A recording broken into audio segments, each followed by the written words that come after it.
శ్రీమద్ రామాయణ మహత్యం ద్వితీయోధ్యాయ. ఋషులు వచించిరి.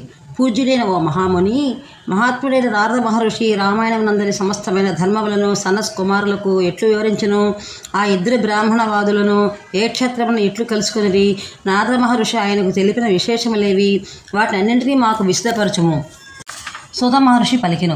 మహాత్ములైన సనకాదులు సృష్టికర్త అయిన బ్రహ్మదేవునకు మానసపుత్రులు. వారు అహంకార మమకారములు ఏమాత్రము లేనివారు. వారు జితేంద్రియులు. సనక, సనందన, సనత్కుమార, సనాతనులు అనున్నవి వారి పేర్లు. ఆ మహాత్ములు విష్ణు భక్తులు. సర్వదా బ్రహ్మధ్యానమునందే నిరతులై ఉండువారు. వారు సత్యవచనులు, మోక్షకాంక్ష గలవారు. సహస్ర సూర్యకాంతులతో వెలుగొందుచుందురు. మహా తేజోమూర్తులు. బ్రహ్మదేవుని కుమారులైన సనకాదులు ఒకనొకప్పుడు బ్రహ్మదేవుని సభకును వీక్షించుటకే మేరు శృంగమునకు వెళ్ళిరి. అచ్చట వారు విష్ణుపాదము నుండి జన్మించిన పవిత్ర గంగా నదిని చూసిరి. పిదప తేజోనిధులైన ఆ మునులు సీత అను నామాంతరము గల ఆ నదిలో స్నానము చేయుటకు సిద్ధపడరి. ఓ విప్రవోత్తములారా, ఇంతలో దేవర్షి అయిన నారద మహాముని శ్రీ మహావిష్ణువు యొక్క నారాయణాది నామములను కీర్తించుతూ అచ్చడికి చేరును. నారాయణ, అచ్యుత, అనంత, వాసుదేవ, జనార్దన, యజ్ఞేశ, యజ్ఞపురుష, రామ, విష్ణు, నీకు నా నమస్కారములు అని హరినామములను ఉచ్చరించుచు సమస్త జగత్తును పావనమరచుచు ఆ ముని లోకపావని అయిన గంగానదిని స్తుతించుతూ అచ్చడికి విచ్చేసెను. ఆ విధముగా అచ్చడికి విచ్చేసిన ఆ మునిని చూసి తేజోమూర్తులైన ఆ సనకాదులు యథోచితముగా ఆయనను సత్కరించిరి. అంతటి నారదుడు వారికి అభివందనము వచ్చెను. వారు బ్రహ్మసభలో సుఖాసీనులైన పిమ్మట నారాయణ నామస్మరణమునందే నిమగ్నుడై ఉన్న నారద మహామునిని చూసి సనత్కుమారులిట్లు నుడివిను. సనత్కుమారుడు వసించెను.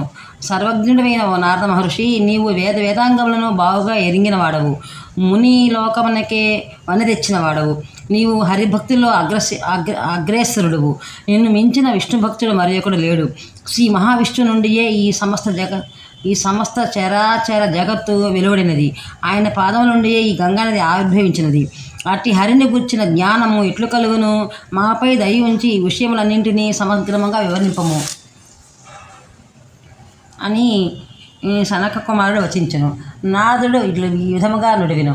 శ్రీ మహావిష్ణువు దేవదేవుడు, పరాత్పరుడు. ఆయన నివాస స్థానమైన పరంధామము సర్వోత్కృష్టమైనది. అతడు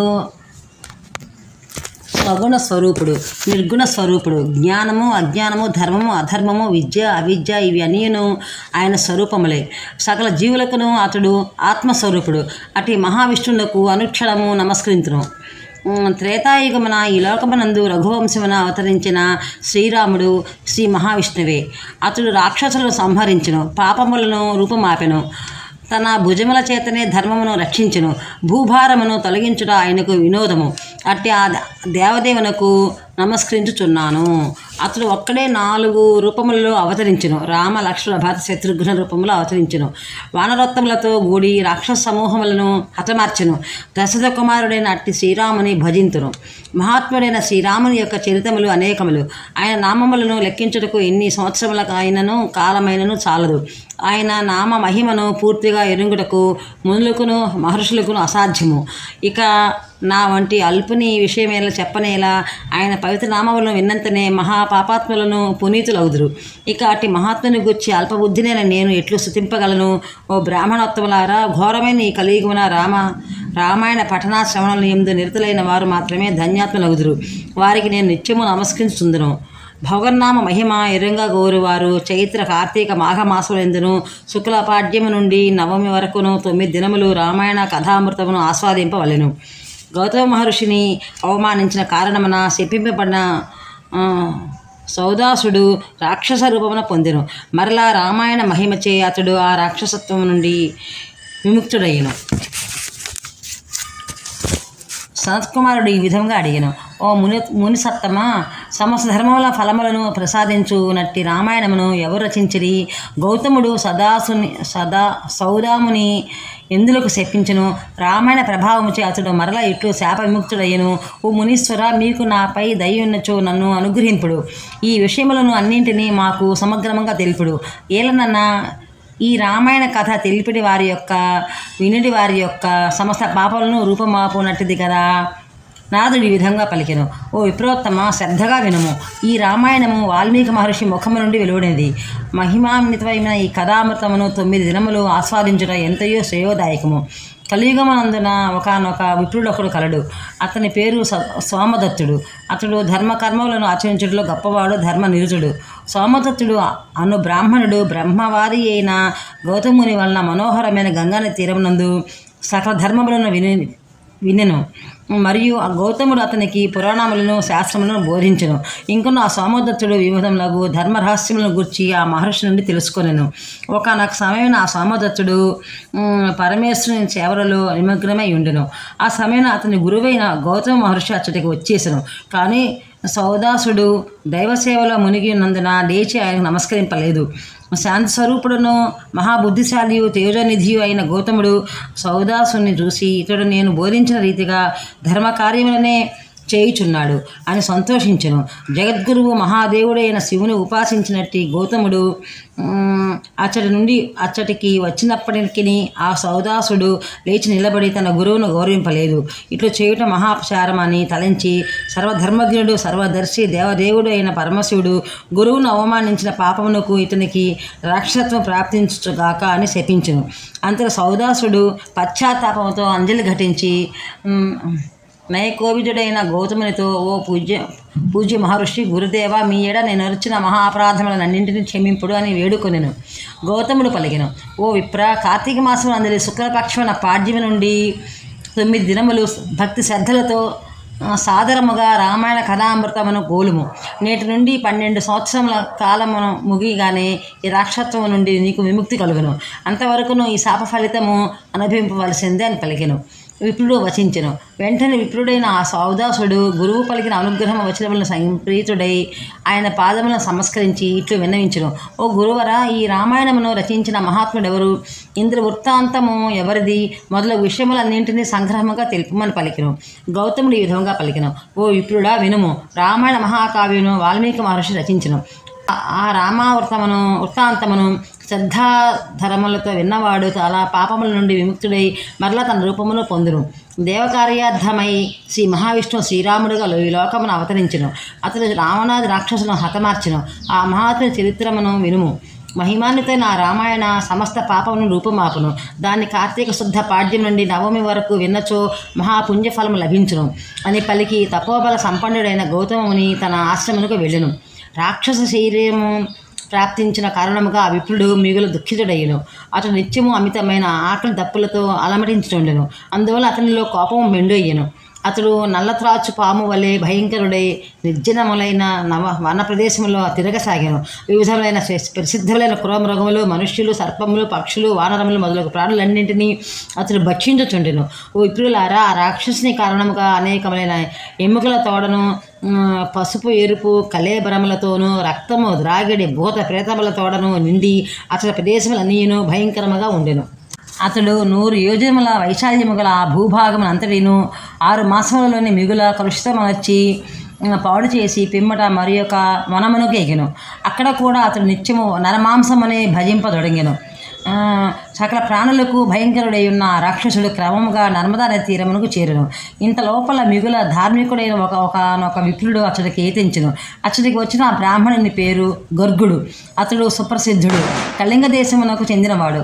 అతడు తన భుజముపై గంగా జలముతో నిండిన పాత్రను మోయిచో, విశ్వేశ్వరుని స్తుతించుచో, శ్రీరాముని నామములను గానము చేయుచో మిగుల సంతోషంతో అతడికి చేరును. రాక్షసుడిగా మారి ఉన్న ఆ సుదాసుడు అతడికి వచ్చేసిన ఆ మునీశ్వరుడు చూసి, నాకు నేటికి కావలసిన ఆహారం లభించినది అని అనుకొనిచో అతని చేతులను పైకెత్తి ఆ మునిని సమీపించెను. ఆ గర్గ మహర్షి కీర్తించుతున్న దైవ నామములను విని అతడు దూరముననే నిలబడిపోయెను. ఆ బ్రాహ్మణోత్తముని చంపుటకు అశక్తుడై ఆ రాక్షసుడు ఆయనతో ఇట్లు పలికెను. ఏమాశ్చర్యము భద్రుడా, ఓ మహాభాగ, మహాత్ముడవైన నీకు నమస్కారము. మీ దైవనామస్మరణ ప్రభావం నా వంటి రాక్షసులు కూడా దూరముననే నిలిచిపోయిచున్నారు. నేను ఇదివరలో లెక్కలేనంత మంది బ్రాహ్మణులను భక్షించి ఇంటిని. ఓ బ్రాహ్మణుడా, దివ్యనామం అను ఆ ఆయుధమే నీకు భద్ర కవచమై మహాభయము నుండి నిన్ను కాపాడుచున్నది. అయ్యా, భగవంతుని నామమును స్మరించినంత మాత్రమే రాక్షసమైన మేము కూడా పరమశాంతిని పొందుచున్నాము.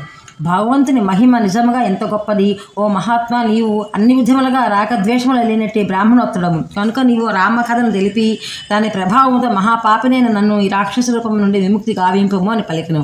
ఓ మునీశ్వర, నేను ఇదివరలో నా గురువును అవమానించి తిని తత్ఫలితముగా రాక్షసను పొందితిని అని శపింపబడి తిని. పిమ్మడ గురువు నన్ను అనుగ్రహించి నాతో ఇట్లు వచించును. పూర్వకాలంలో వాల్మీకి మహర్షి శ్రీరామగాథను ఒక మహాకావ్యను రచించెను. కార్తీక మాస శుక్లపక్షమునందు 9 రోజులు ప్రయత్నపూర్వకంగా దీన్ని వినుట వల్ల మహాపుణ్యం లభించును. ఇంకనూ ఆ మహాత్ముడు మనోహరమైన శుభప్రదమైన వచనములు ఇట్లు పలికిను. పాడ్యం నుండి 9 దినములు రామాయణ కథామృతమును గ్రోలవలెను అని. అప్పుడు ఆ రాక్షసుడు ఆ మునితో, సర్వశాస్త్రార్థ కోవిద మహాత్మా, పూజ్యుడైన నీ గర్గ మహర్షి అందువల్ల ఆ పవిత్ర కథను వినిపించి పూజ్యుడైన ఓ గర్గ మహర్షి అందువల్ల నా పవిత్ర కథను వినిపించి పాపాత్ముడైన నన్ను శాప విముక్తిని గావించి రక్షించమని విన్నవించెను. శ్రీ నారద మహర్షి వచించెను. శ్రీమద్ రామాయణ మహిమను గుర్చి రాక్షసుడు ఇట్లు పలుకగా విన్న పిమ్మట ఆ గర్గ మహర్షి మిగుల ఆశ్చర్యము నొందెను. అనంతరము రామనామ స్మరణం నందే నిమగ్నుడై ఉండి ఆ బ్రాహ్మణుడు సౌదాసుడు అను రాక్షసునితో ఇట్లు పలికెను. విప్రుడు నుడివిను. మహాత్ముడమైన ఓ రాక్షసోత్తమ, నీ బుద్ధి పవిత్రమైనది. ఈ కార్తీక మాసమందు శుక్లపక్షం రామాయణ పుణ్య కథను శ్రద్ధగా వినుము. రామభక్తి నిరతుడైవై రామనామ మహత్యమును భక్తి ఆలకింపము. శ్రీరాముని ధ్యానమునందే నిరతులైన వారిని ఎవరునూ బాధింపజాలరు. రామభక్తి పరులు ఉన్న చోట త్రిమూర్తులైన బ్రహ్మ విష్ణు మహేశ్వరులు ఉందురు. రామాయణ ప్రవచనము శ్రవణము చేయుచుండి నరులున్న చోట దేవతలు సిద్ధులు మొదలగు దివ్య జాతుల వారు ఉందురు. అందువలన కార్తీక మాసం నందు శుక్లపక్షం నందు 9 దినములు అనుక్షణము సావధానుడిపై రామాయణ గాథను వినుము. ఆ పవిత్ర రామాయణ వృత్తాంతమును విన్నంత మాత్రమే ఆ సౌదాసుని రాక్షసత్వం తొలగిపోయిను. అంతలో అతడు రాక్షస స్వభావం నుండి బయటపడి దేవతా సమ్ముడయ్యను. పిదప బ్రాహ్మణోత్తముడు కోటి సూర్యకాంతులతో తేజరిల్లును. అంత శ్రీరామచంద్రుడు శంఖచక్రములను గదను ధరించి అభయహస్తులతో అచ్చట ప్రత్యక్షమై విప్రోత్తముడైన సౌదాన్ని కొనియాడిన పిమ్మట ఆ ప్రభువు పరంధామనకు చేరును. నాదుడు వచించును. విప్రులారా, అందువల్ల కార్తీక శుద్ధ పాడ్యం నుండి 9 దినములు ప్రవచింపబడు శ్రీరామాయణ కథామృతమును ఆస్వాదింపుడు. ఆ రామనామ స్మరణ ప్రభావంలోనే మానవులు సమస్త మహాపాతకముల నుండి విముక్తులై పరమగతిని పొందుదురు. రామాయణ నామమును ఒక్కసారైనను ఉచ్చరించిన వారు వెంటనే పాప విముక్తులై వైకుంఠమునకు చేరుదురు. శ్రీ రామాయణ గాథను భక్తితో పఠించువారును వినుడువారును శీఘ్రముగా గంగా స్నాన పుణ్యఫలమును పొందుదురు. ఇది స్కందపురాణే ఉత్తరఖండే నారద సనత్కుమార సంవాదే రామాయణ మహత్యే. స్కందపురాణాంతర్గత ఉత్తరఖండమునందలి నారద సనత్కుమార సంవాదమునందు శ్రీ రామాయణ మహత్యమున రాక్షస విమోచనము అను 2వ అధ్యాయము సంపూర్ణము.